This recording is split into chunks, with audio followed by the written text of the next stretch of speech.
back now to give you the legal edge, and joining us as always is Bryan Waldman from the Sinus Stramus law firm. And tonight our topic of conversation is vaping. According to the Centers for Disease Control and Prevention, 33 people have died and nearly 1,500 others have been hospitalized by a severe lung disease, and it's all related to these e-cigarettes.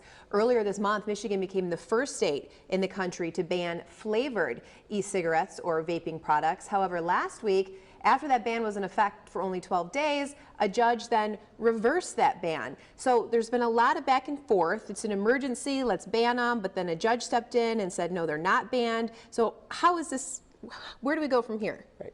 Well, the first thing to understand here is that this ban was issued by a state agency, the Department of Health and Human Services. And state agencies have the right to issue rules, but they have to follow certain procedures. One of them is a public hearing. They can forego those procedures if they can establish that to preserve the health, safety, and welfare of the public, an emergency rule is required. Here, the director of the Department of Health and Human Services said, this is an emergency. We have too many kids vaping. We're issuing an emergency rule. The governor is, as required, signed off on it. And the rule was scheduled to take effect and did take effect on October 3rd. So then where does the court ruling come from?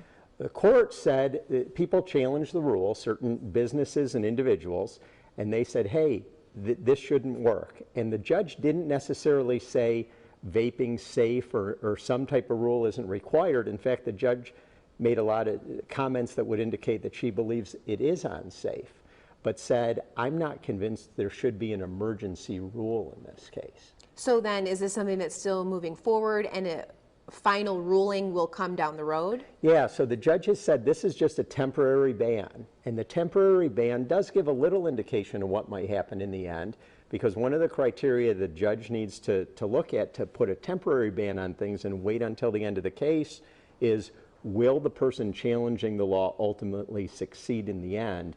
And the judge felt that there was a good enough chance that these people challenging the ban would succeed that she said, let's just put a hold on things and not institute this ban until this case is over. Well, with so many people getting sick and even dying from vaping lately, why would a judge rule that this isn't an emergency situation in your opinion? Well, again, the judge didn't say that there's not a health risk here. In fact, she seemed to think that there was.